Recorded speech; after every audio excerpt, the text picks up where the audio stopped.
Good Thank you. morning. Yes, good morning, everyone. Thank you, Harriet. Thank you, Anna. Thank you, everyone, for being here. I really want to thank the Intersection and especially Dr. Barlow and the co-sponsors, the Black Women's Professional Alliance and the Women's Council. I gave a very similar version of this presentation in the October series of the Professor Circle, and I'm so excited that Dr. Barlow invited me back to give the presentation again and to build on it with our March and our April Professor Circle sessions, which I'll talk about briefly at the end of my presentation. I also want to acknowledge Melissa Bowles-Terry. I saw she's here today. She ran an inclusive classroom workshop that I attended a few years ago now. And at that session with Dr. Carlos Flores, I developed an earlier version of this presentation. So I do want to acknowledge them. I also want to, before I begin, acknowledge my own positionality as a white, cisgender, heterosexual, temporarily able-bodied woman. These strategies that I've developed in my classroom are filtered through my own biases and my own lenses. The research that I've done, the reflections that I have are going to be in a lot of ways unique to me, but I'm hoping that in sharing these experiences and fostering a discussion with all of us, we can all learn to reflect a little bit about our own practices, share different strategies, and think about different modifications and adaptations we can make in our own classrooms. Again, I am not the end all be all on what inclusive anti-racist classrooms are, and you should feel free to adopt anything that I talk about today to your own teaching style, classroom needs, and content area. I'm hoping the session can spark ideas and new perspectives, and that we can continue this conversation through today into March, into April. I also wanted to give time in the presentation for you all to share strategies that you use in your own classrooms. So depending on your content area, your field, your course level, and your content, you may have different ways and ideas already to modify this information. So please feel free to share that as we go through the presentation. Again, before I launch into some of the core values of an anti-racist classroom, I wanted to talk about some vocabulary. So when I say diversity, I'm talking about accounting for the presence of people with different identity markers, such as race, gender, class, and physical ability. When we talk about equity, we're thinking about fair treatment and access to opportunity and to success, despite barriers and constraints within a diverse environment. And when we talk about inclusivity and inclusion, we're talking about having everyone feel valued, acknowledged, seen, and be actively engaged. And then finally, when we're talking about anti-racism, we're talking about actively fighting racism rather than passively claiming to be non-racist or think just doing nothing is being non-racist. We're thinking about actively breaking down barriers and instituting policies that challenge racism in our classrooms. And I want to echo what Dr. Barlow said at the beginning of the presentation, that we are talking specifically about anti-Black racism, but also that when we break down barriers for some, we really make more equitable environments and classroom spaces for all. So the strategies that I'm going to share with you in the talk today are echoing the core values of an anti-racist classroom that I try to institute in all of my classes. The first is to empower students to tell stories and see their experiences as important. The second is to build a community in the classroom. The third is to design content and policies to be welcoming and avoiding creating barriers to success. And the fourth is to engage knowledge as a constellation. And when I say knowledge as a constellation, I mean that the course content is actively connected to other points of references for students, such as their other classes, their careers, current events in the news, and their own personal experiences. So we don't see our class in a vacuum, but as a part of a larger constellation of knowledge and experiences that students have. So that is my setup to just give you a sense of where I'm coming from and how I've developed these different strategies. And now as I go into them, I'm going to break them down into classroom climate, syllabus, activities, and assignments, as well as content. So as I go through each of them, I have the chat open, or you are free to unmute and share your own experiences and ideas around any of these topics. I'll also share my screen at certain points so you can see what certain things that I'm talking about actively look like. So let's start with classroom climate. When we were in person, I would have this be a first day activity where we would write different community standards on the whiteboard or chalkboard. And I like this idea of creating community standards and rules for the space in the classroom that are not only come from you as the instructor, but also from the students. So I like to start out with a few basic tenets of mine, which are respect, effort, and transparency. But then I invite students to come up to the front of the classroom and write their own community standards that they would like everyone to follow. So these community standards become co-constructed and signed onto by the entire classroom. They have a say in how they want their classroom space to be run, how they make their classroom environment comfortable, and it's something that people have buy-in to because they have helped to produce it.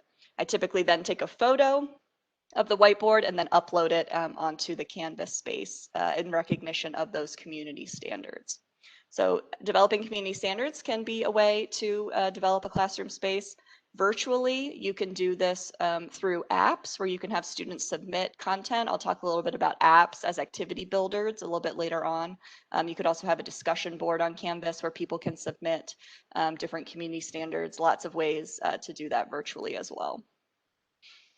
Another way I like to help build a classroom climate is by using the improv technique of yes and. So when students volunteer information and share their experiences, I want to make sure that even if there's some information that's incorrect or that I want to adapt to course content, that I'm always validating the student for sharing that experience. So that's about individual voices being important and valued, and also encouraging the sharing of stories, and that students are authorities and experts upon their own personal experiences. I also like to build classroom climate by encouraging students to create groups and networks outside of the classroom, which they can use each other as support networks for group content, and then also just sociability. I think in the age of COVID, when we are mostly virtual and separated from each other and from campus spaces, this can be an extra way to have students feel comfortable in your classroom. One way you can do this is to create random groups on Canvas. And by random, I mean you can go into Canvas and say, create groups. Here's the number of groups, and Canvas will randomly assign students to support groups. You can also use the Canvas chat feature. I have tried to use that in a few courses, but I find if the students aren't actively assigned any type of points for it, they don't necessarily use it, but I think that could be classroom and sort of class dynamic dependent. Could also encourage students to use collaborative Google Docs. So I've had some professors and instructors that I've worked with set up Google Docs for each class period, and the students can all sign on to them and collectively take notes with each other and comment on it. So those are ways that you can have sort of a back channel while the lecture is going on, and a way that students can collaboratively work on notes together. In digital spaces, what I like to do now that we've been online is have students share introduction videos. In those introduction videos, I ask them to include their pronouns and things that they're passionate about. It's a way to help build community, find commonalities about the shared passions that people have, and it's also a way to normalize sharing of pronouns in these spaces for students who wish to make their pronouns known. That's also a feature in Canvas. You can ask students to set their pronouns now in the account setting. So that's also something to consider in terms of classroom climate around pronouns. I see a chat question, so I'm just going to turn to that. Hi, Hanfen. Yeah, that's an interesting point, that if you assign random groups, there's obviously going to be variable levels of buy-in from the students. If it's random, if you have a way to group them in terms of group dynamics, if you've had the students before or they're working on a particular assignment, that might be better than random. You can also, once the groups are established, you can manually move students within Canvas. So if there are any issues or concerns, there could be some movement that happens as well. But yeah, I agree that it's going to be, there is some potential effort after the groups are created to moderate the dynamics, absolutely. But I'm glad to hear that it did work well in some instances. Okay, great. Those are the tips and strategies that I have for developing an inclusive classroom climate. Are there any other questions or comments, or does anyone want to share something that they do in terms of inclusivity in classroom climates before we move on to syllabi?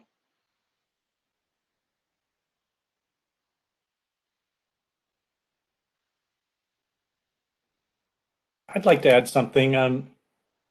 And what you said was kind of validating, but I actually uh, take time at the on the first day of class to break them into groups, and we call it the my new best friend exercise.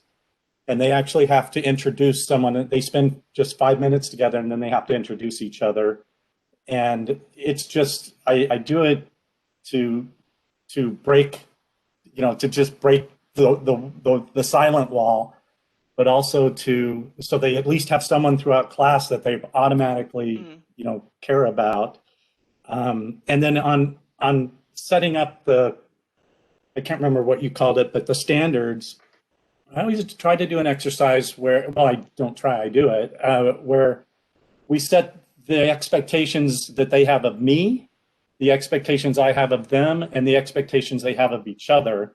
And we whiteboard it, and then it's a big whiteboard, and but we post it. It's always present in class, and then anybody can call someone on it. They just, hey, referring back to what we agreed to. I'm not feeling it from you, and that sends it in another direction or solves it. So just a couple of ways of how I've tried to do that informally that I didn't know I was doing it.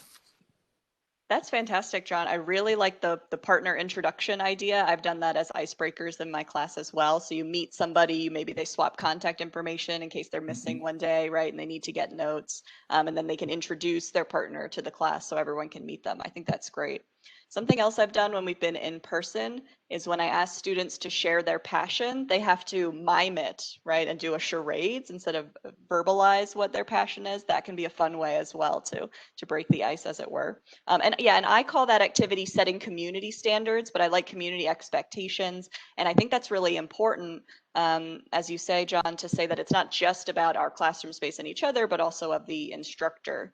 When I introduce my values of respect, effort, and transparency, I say that's I give respect, get respect. We all put the effort in, and we all are transparent. So I think that's great that you verbalize that to the group.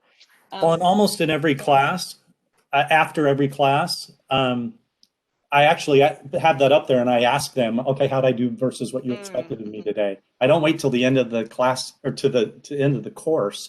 I actually do it by class if I can. Yeah, I think that's great. And it's another way to think about organizing your course, not just in terms of the learning objectives for today, but sort of just the classroom environment in general. I've not personally kind of posted them, so they're always present in the classroom space. I just put them on Canvas, but I like that idea as well as sort of a reminder of those standards, especially as you go into the semester. Maybe they aren't as topical on people's minds. I think that's great. And I did see another chat as well, so I'm going to look at that quickly. Oh, I really like that idea, Melissa. Okay, so actually on the syllabus, having a blank space where people can write down a classmate's contact information so they have someone to get in touch with if they miss a day. So actually having that be a part of maybe going over the syllabus on day one is finding another student's contact information. I like that a lot. I tend to be I'll actually show this when I get to the syllabus part of the presentation, but I tend to be very ecologically minded and I don't print out full syllabi for students. So that would be slightly harder if you're not going to be printing those out, but I do think that is a really great idea. Awesome. Hi, good Yeah, go morning. ahead. Sorry, I missed the beginning, so I might ask a question that has been already. That's okay, Ode, go for it. Yes, so I'm teaching larger classes now, so Intro to Biology, 190, so it's like last semester was 160 students. And so we're several instructor and there's a course coordinator. So we try to put together things that are common to all sections. So we had this discussion board for students to introduce themselves. And they had to do it so they can access the course. So everyone did it and they actually did it pretty nicely. I was hoping that it would create more connection and I don't think it did. So they had to do it. So obviously they did it. Most of them, we asked them to share a picture of what they liked. It's similar to what you said to the small class. And then later in the course, so last semester was fully remote. I put up together for my section like a discussion board if they wanted to find a study person. And again, I mean, there was a few messages, so I'm not sure if students found a way to talk to one another outside of Canvas, but I'm just, yeah, I don't know if you have any suggestion for larger classes, because smaller classes, it's typically easy. I mean, 20 up to 40, it kind of works, the work group, but I don't know what to do for those who still struggle in those large classes, especially when it's remote. Yeah, that's a really great question. And I think a lot of these strategies can be modified, right, depending on course size. In terms of those larger courses, if there's an assignment and students are posting and they're making those connections initially, but then they sort of taper off, I would imagine that they have found ways to connect with each other that aren't necessarily visible to the instructor, like they can message, right, each other directly, potentially. And I also wouldn't kind of undersell the value of just them knowing the community is there if they need it, even if they're not sort of actively using it. They're even aware, they are still aware that that is in place for them as a support network if they need it. So I wouldn't necessarily be too worried that the participation drops off, but you could potentially implement then a mid-semester check-in where you have them repost again, and maybe you have a different question just to re-heighten the community. But I would imagine, I think that's understandable that maybe they are connecting to each other in ways that are not directly visible to us on Canvas. Okay, thank you. Yeah, good question. I would like to briefly share my experience about the self-introduction on the first day. So I asked my students, of course, to talk about themselves, the preferred name, the preferred pronouns. Most of the students are kind of confused. Why do you need to talk about pronouns? It's obvious. They say so. But one of the students reached out to me through email saying she really appreciate I mentioned the preferred pronouns because she identified herself differently. So I think even if just one student feel that I try to create an inclusive environment, that is worthwhile. Yeah, thank you for sharing that, Hanfen. I think that's really the value of asking for things like pronouns is to normalize that you can't make assumptions, right, about what people's pronouns are. And I have the same experience where I ask students for their pronouns and they'll think, well, like he, him, I guess. But it's causing them, right, to reflect and having to think about it. And so it's obvious for that one student, it really made a difference, and perhaps even for others who didn't reach out. So I thank you for sharing that. So I think it's very important.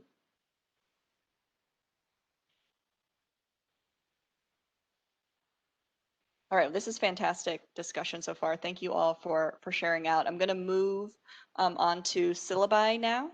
And then I believe we can share out maybe, Harriet, after the presentation, my handout, just in case we don't get to everything.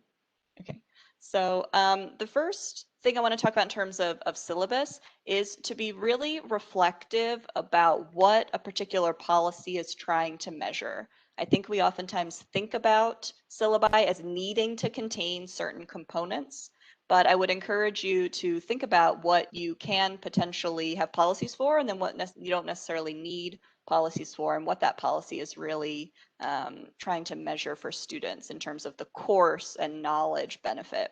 I've been seeing a lot with the switch to online learning, absent policies, synchronous policies, and things like appearance policies.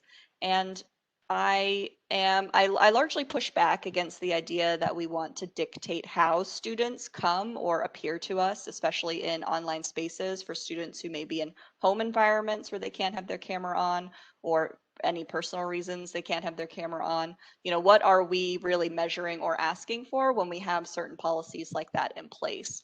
And if we do want to potentially have certain types of involvements, what are ways that we can simply promote those types of engagements as opposed to requiring them? I know I teach my classes over Zoom, and I'll have a lot of classes just like this where most people's screens are off. But then I'll put the students in breakout rooms, and suddenly when it's only 4 or 5 of them in a room, students are much more willing to turn their cameras on and connect with one another in those smaller environments. So thinking about different ways we measure things like participation and presence, and fostering ways that students are encouraged to make those choices instead of necessarily requiring them. I think especially in COVID, thinking about participation and the various ways people can participate is very important. If you do have participation grades in your classroom, I would think about what are other ways people can participate instead of just sharing out. Because I think we know the trope of a student who dominates, right, the conversation, and especially thinking about who or what type of students or what kinds of students are more willing and more confident to share their opinions. We want to make sure that we're measuring participation in a lot of different ways. For example, active listening, submitting content ahead of time, doing reflection posts after class, in-class activities, submitting things on apps, which I'll mention again a little bit later. Even on discussion boards, you can have people like different posts, and Canvas will kind of float to the top of the posts that have the most likes, and then commenting on discussion boards. If you do activities in class, things like polls that you can do that can also measure student engagement, that's not privileging the same type of participation as sort of sharing out and unmuting, as it were. Within the syllabus, I like to use first person language. So instead of this sort of distance, the instructor has office hours at this time, I say I, as the instructor, right, have office hours in this time. I talk about you, the student. The identity statement that I shared at the beginning of this presentation, I also include in my syllabus with information about me, when I got to UNLV, and what I like to teach. This helps to make a connection between not only students and the course material, but you, right, as the mediator of that course material. I also like in my syllabus to include a land acknowledgement. UNLV Libraries has a fantastic one that I shamelessly stole and put directly into my syllabus. And I have the link to that I can include in the handout that we send after the presentation. You might also think about linking to a statement on equity and inclusion. So UNLV now has a diversity statement that you can copy into your syllabus. You could also think about adding an additional one and tailoring it to your course environment or to your views. I also like to include university resources and community resources, and more recently, COVID-19 resources. So students have a place to look in your syllabus for equally important, but perhaps not relevant to your resources not relevant to your class. You might already be thinking that's a lot of information to put in a syllabus, and I completely agree. I got this question when I taught this workshop in the fall, so I wanted to quickly share my screen and show you two strategies that I use to put all of this information into a syllabus. So I'm going to share this second screen here. I think everyone can see this. This is the first 2 pages of my syllabi for this semester's rhetorical criticism class I'm teaching. In addition to a cover page where I have sort of the quick and dirty main information, the course title, my name, when we meet synchronously, how to get in contact with me, that's on the first page. The second page, I have a syllabus table of contents where the students can go to this page and know exactly where particular information is that they want to look up. So for example, basic course information, the assignment overview, my grading scale, deadlines for the course, land acknowledgement, diversity statement, and then after the weekly course schedule, I have the university policies and COVID-19 resources. So you'll see that this document is 25 pages, so that's quite a lot for students to sift through. So I like to include this table of contents in all of my syllabi so students can, if they need to quickly reference a policy, they know exactly which page that they should be able to find that on. Another strategy that I use, I mentioned that I don't like to waste, not necessarily waste, but I don't like to print out a lot of paper in my classes. So I also make what I call an abridged syllabus, which is a 1-page document that again has all of the specific information that the students need to know. At first glance, I would think of this as sort of an FAQ, right? Frequently asked questions. It has boxes about who I am, how you contact me, when we can meet. What are the assignments? What does success look like in this course? Important due dates, etc. So this is a 1-pager that when we do meet in person, I do print out and give to students so that they have a quick look at a glance on what the class is all about. And then of course the full syllabus is available to them virtually if they would like well, they do like the full version, but just so they have it as reference. And I oftentimes have copies of this in the classroom throughout the semester in case students want to refer to it. And I see there were a few chats that came up while I was sharing my screen, so I'm going to look at those quickly now. Yes, Hanfen, that's totally right, that the diversity statement was released by the Provost office as optional, so you were not required to include it in the spring 2021 syllabi. I do encourage you to do so and spread the word that that's important for students to see. And then, oh, hi, Jenny. I've seen instructors create a one-page infographic. Yes, absolutely. Yeah, so instead of this sort of the boxy version that I had, some professors maybe make a more stylized version of it with different colors and images as well. I think that's also a really great way to do an abridged syllabus. Excellent. Any questions about things I spoke about related to the syllabus or anything that you all do in your syllabus, such as Melissa saying that students can kind of sign it with a friend's information? Anything else? Any questions or any other examples to share with the group?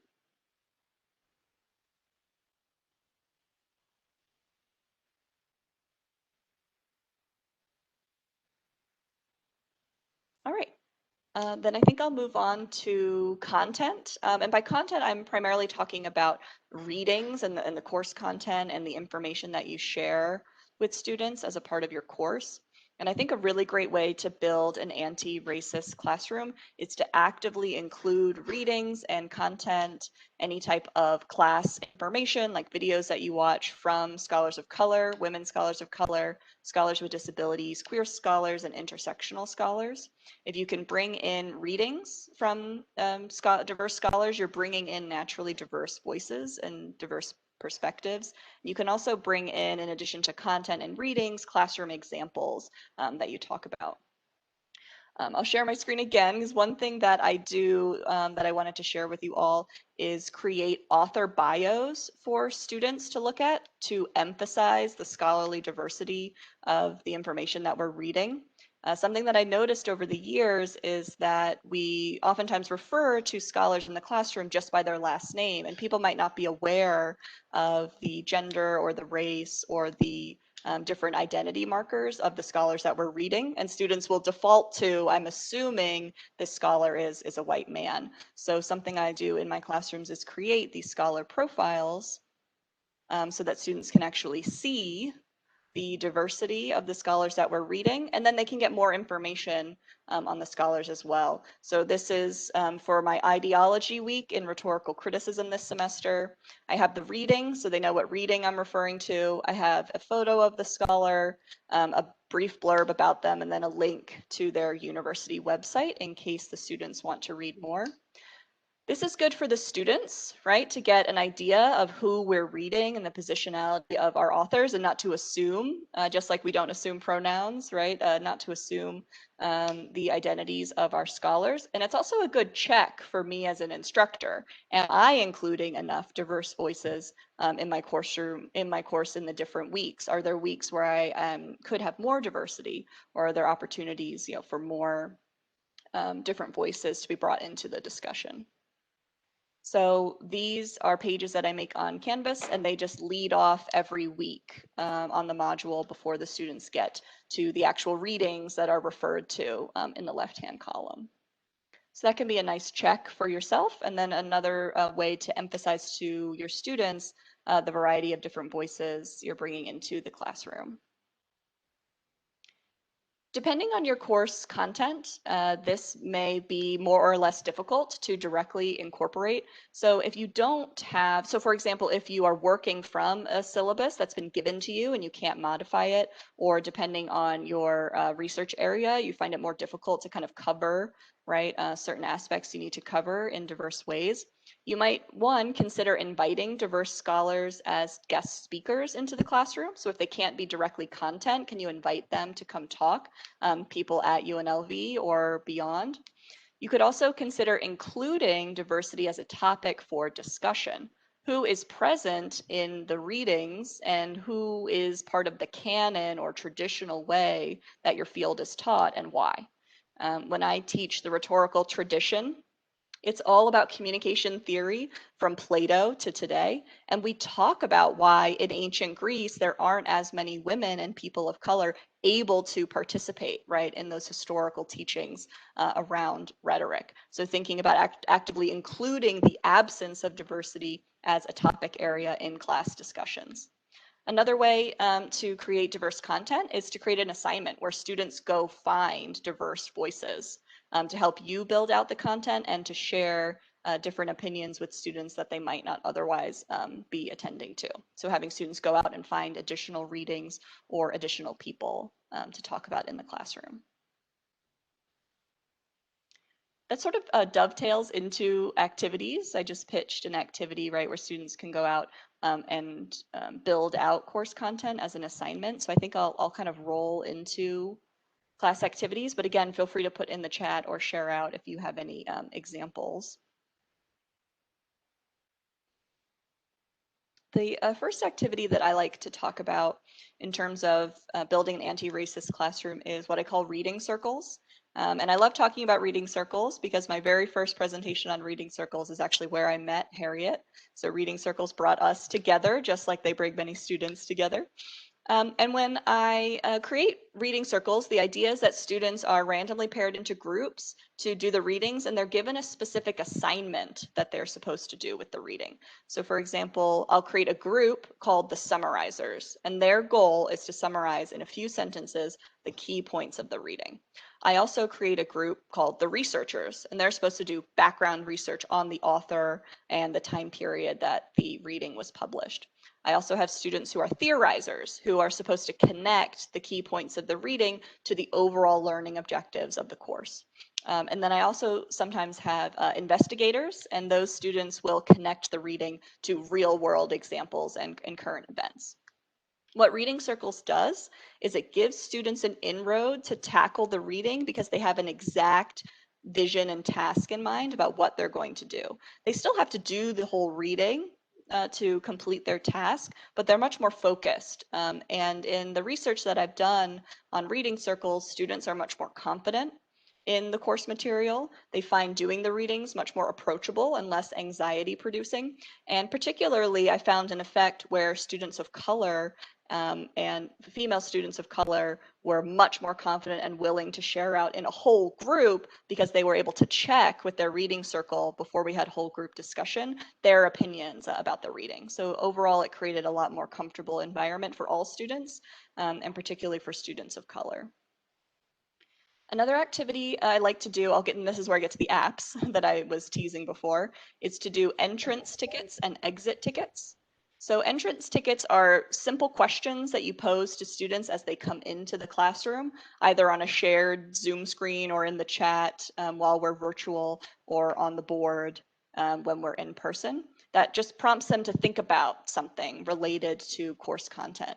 If you're using an app, I like the app Socrative, which is an open quiz app where you can have multiple choice, true, false, and essay questions. So you could simply say, how do you define X? And then the student can go on their app and write their answer and it submits to you. You can also use an app like Poll Everywhere, which is a polling app. And then there's also a gamified version of this called Kahoot, right, where students are timed and compete against each other to submit answers. So this type of entrance ticket or entrance activity gets students oriented and focused on the key task of the day. You can make it anonymous just to gather answers from students to refer to, but you can also use this as attendance, right? You come in, you sit down, you complete the entrance ticket. Now I have your name on my end to know that you were present and in attendance. Another thing I like to do with Socrative by requiring student names is to pre-confirm an answer that they have.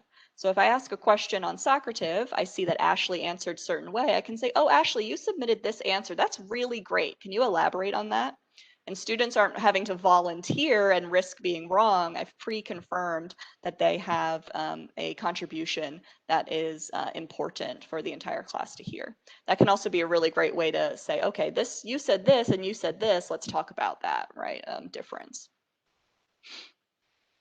And then another great idea for activities, again, is to connect the reading themes, concepts, or ideas to current events and personal experiences. Encourage students to share their own personal relationship to the topic, and you can even have them bring in news events or perhaps post a news story to a discussion board prior to class as a way to kick off class discussion. Okay, so I'll pause here and ask if there are any questions. I kind of rolled content and activities together, or if anyone has any ways you like to build anti-racist content or activities, I would love to hear them.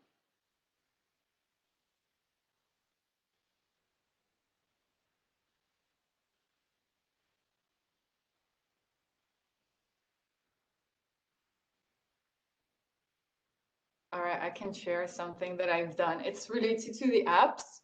Yeah. I've used, let me put my video on. I've used the website called Mentimeter. It's similar to what you described. There is a free version. The thing is that the students don't have to install an app. They get a link. So I played with it during last semester. So I asked question about how after exams, how they did in relation to how they think they did. I asked question about what's the most difficult concept that you've had in these like 3 chapters. So it's biology. So it's I get basically everything, but still like the free version. So the result comes out as a kind of you can choose the design. So it's like this word cloud. It's just nice to see as well. So it was a little tricky online, but what I did, there's a way to just share one slide to make one survey. It has to be just one slide. And then I open the link for a week. It's anonymous. And I say, look, we're 160 people. If I reach 120 people participating, everyone gets a point. Oh, great. And so it was kind of like, yeah, it didn't work the first time. I told them, okay, next time we'll do it again and increase the participation. And I think that generally it was a way to get like, see if they were engaged and just to check in. But then I was using some of what they said also just to also tell them that, okay, I'm reading what you said, what you commenting on. I think it really helps. I mean, that's one of the things that I found useful and also fun, because then after that I share the results slide and I put comments on it. So I'm giving a little bit of feedback on that. Yeah, that's fantastic, Ode. And I think apps like that are a way to have that engagement when you have these really big classrooms, right? You can't have 120 people individually sharing out their opinion, but if you have an app where they can submit, really quick answers, or they can do a poll, they can see their answers validated, in sort of this larger group scale. So I think that's fantastic. And I saw Melissa shared Mentimeter in the chat, and then I also shared Socrative as well. So I think a lot of these apps just have slightly different, functionality. So play around with them and what works for you. But I think that type of engagement, especially in virtual spaces, right, where they're competing with everything else going on in their home environment, and even in these larger classrooms, it can be really engaging for students.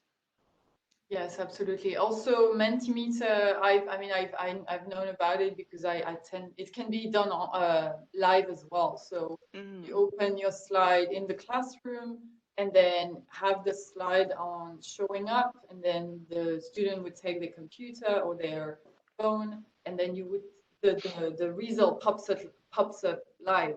So I was doing it over a week, but it can be done in class if you want to stop in the middle of a lecture. It's cool, and it's anonymous, so everyone answers. Yeah.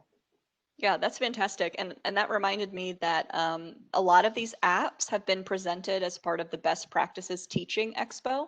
So you can go onto the library databases and look at and search the Best Practices Teaching Expo presentations. I know I have one on there on Socrative. I think a bunch of people have done different versions or different uses of Kahoot. So that's also a really great, oh, and then Melissa's there with the link. Yep, for the digital scholarships, you can search those best practices and think about which one of those apps might be best for you or play around with them. So that's great. Thanks, Ode, for sharing that. And thanks for sharing those resources, Melissa. So the next section I wanted to talk about is, which is actually the last section, is assignments. And this is sort of similar to my syllabus policies in terms of thinking about the assignment and what you're trying to measure in terms of learning objectives. The Disability Resource Center has a lot of great information about universal design and how you want to start with the goal, right, of the assignment and the learning objective and work backward and not try to kind of shoehorn different assignments you want to do into different learning objectives. And that allows you, I think, one, to be more flexible in thinking about, well, what are the various ways this learning objective might be demonstrated by students? And then how can I arrange the different assignments in order to enable those learning objectives to be reached as equitably as possible? So a few examples of what I mean by that. One thing you might consider is flexible deadlines and time bonuses. This is something I've started doing in my classroom where I don't have deadlines besides the final deadline for the course. But I institute deadlines as if we were sort of normally pacing ourselves through the course, and students get bonus points for submitting by that deadline. This cuts down, one, on a lot of emails from students, especially right now, who are having trouble reaching those deadlines and would need to ask for extensions. So it kind of reduces that anxiety and reduces the requests I get for extensions. And then it also helps students self-pace and get assignments done on time and be rewarded for that instead of penalized for it. Something else you can consider is having pencil grades, which is where students get a first grade on an assignment and then are able to revise it based on your feedback and turn it back in. This is, of course, something that is not going to be possible, right, in a class of 120 students. But depending on your classroom and the assignments, you could consider perhaps the first assignment being a pencil grade. Students are just learning you, they're learning about you and your requirements and these different classes. You could have a first assignment be a pencil grade that they can resubmit, learn from that feedback, and then know your structure, right, moving forward.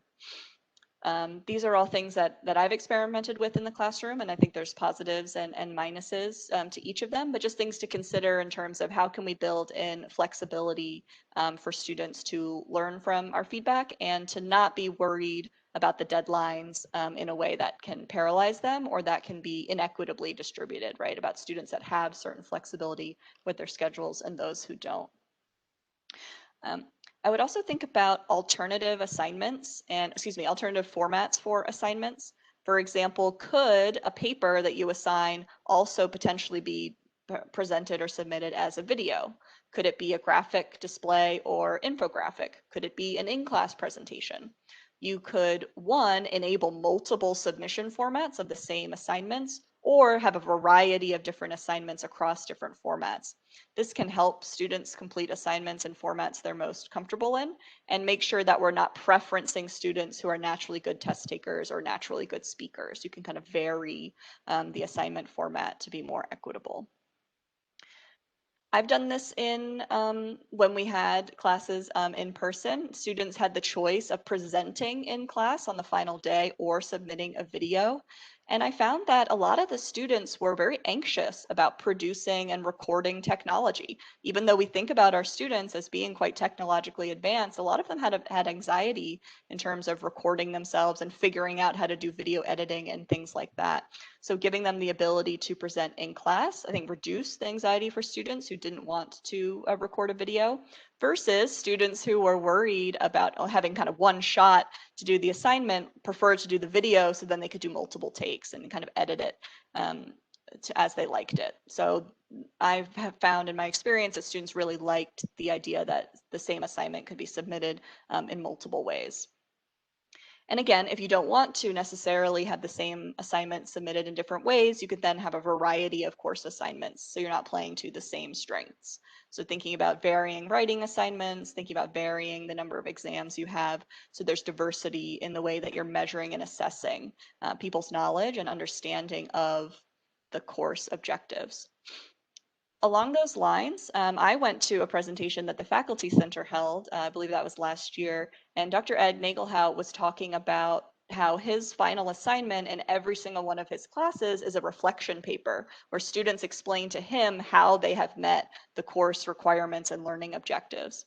And I thought that was a really great idea, one, because then you as a professor aren't overloaded with very long, 20-page term papers at the end of a course. Students get a little bit of breathing room, and you can push that final assignment to a little bit earlier in the semester.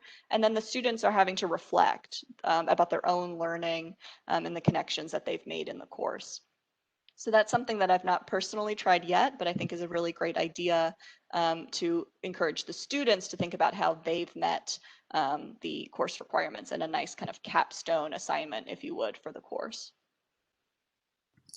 Emma, can I ask you a question? Yes, please. You talk about allowing the student to submit the assignment even at the meaning without the due date. But how do you handle the grading of those assignments? Yeah, it's a good question. So you do get more assignments at the end of the semester than you would otherwise do, but I actually found that most students do still complete the assignments during the normal semester. They just might be kind of a few days or a week late. So I do budget extra time at the end of the semester, but it is typically so in my experiences that the students do still self-pace and get most of their assignments in during the normal semester. Perhaps I've been lucky. You could potentially do quarterly check-ins, like, okay, this is like the quarter mid, third quarter final deadline, so you don't have tons of things from the beginning built up. I also tell students they have to complete assignments in order.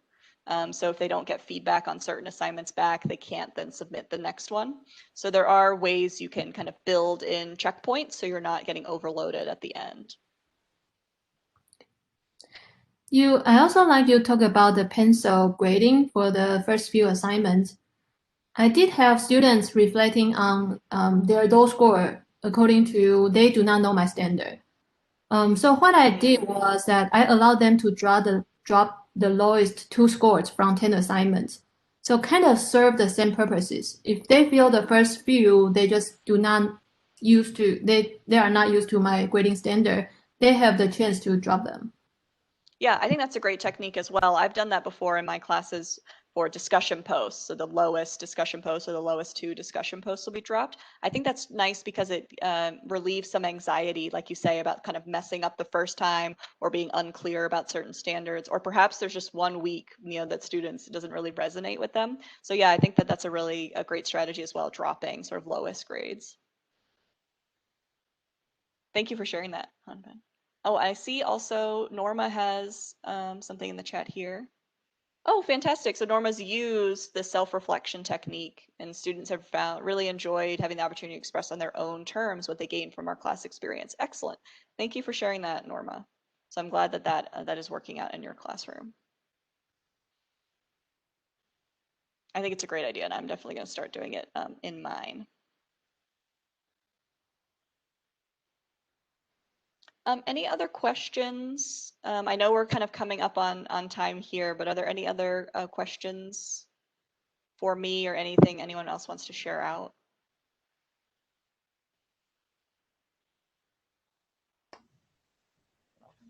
I have a question, Emma. So as we're engaged in this dynamic political and social unrest period, and we as professors and instructors, we think we're pre-planning and trying to be as sensitive and equitable as we can in the things that we're teaching and doing. And sometimes, we have students who either are more emotionally responsive and are not able to translate that into critical thinking that we are requiring in our coursework. So how do we as professors navigate that with all of the high emotional feelings that they're going through and the content that we're trying to help them process, if that makes sense. Yeah, I think I know what you mean. I think it's a great question. I'm thinking about when I was thinking about last year when George Floyd was murdered, and I wanted to include in my persuasion course readings specifically related to police brutality and violence.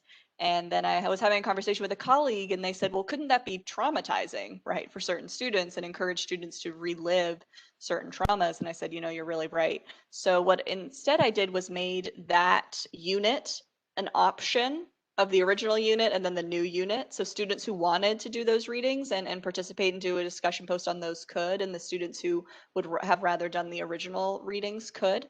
So I think building in flexibility and options for students so we can have important discussions, but also not, you know, force or make as a requirement for the course students to experience or go through the certain readings and topics, I think is important. I didn't mention here, but content warnings for students if there are certain readings that could potentially be triggering. I have a reading I assign about the murder of Emmett Till, and I do put a content warning on that reading for students who would prefer not to do that reading. There's a different option. Students can do it instead and just, you know, kind of a content warning about what they might see. So I think my response to your question would be building in options and flexibility for students to do assignments, right, that are more aligned with that type of emotional expression, but and then content as well that could be sensitive to that. It's a great question. So I think in my last minute here, I will just plug resources, additional resources, so the conversation can continue here. Well, you're already here, right, at a workshop based on anti-racism in the classroom. So I think that's fantastic. You can continue this conversation for the Intersections event in March, which is going to be March 3rd at 10 a.m. We're going to have an esteemed panel with Dr. Angela Christian, Dr. Javon Johnson, Dr. Sherilyn Pollard-Duradula, and Dr. Han Fan Hu. And they're going to be sharing more about their own personal experiences in terms of anti-racist pedagogy, and I will be helping to moderate that. And then in April, on April 7th at 10 a.m., we're going to be doing an activity-based breakout group session where you can bring syllabi, assignments, and rubrics, and we can help retool them in small group settings. I also want to again plug the Office for Disability Resources, has a lot of resources on universal design and accessibility. The Faculty Center and UNLV Libraries also has a bunch of resources around pedagogy and teaching strategies and tools. So with that, my final thought is just that I'm so glad you all are here and that I can share these experiences with you. And I hope that you even take one thing today and try to work it into your classroom, even if it's modified, and think about how we can break down barriers to success so all students can benefit. So thank you all so much. Thank you so very much. Excellent presentation. I hope that each one of you were able to take away something that can be utilized in your classroom. Emma, thank you as always. You know how I feel. So thank you very much. I did post in the chat a link to a very quick survey that I'd like for everybody to just take a few minutes to fill out. Your feedback helps us to determine where we go from here and additional programming activities for the Professor Circle. Again, I just want to take this opportunity to say thank you all for coming, and we will see you again next month on the first Wednesday at 10 o'clock. Thank you all. Thanks, everyone.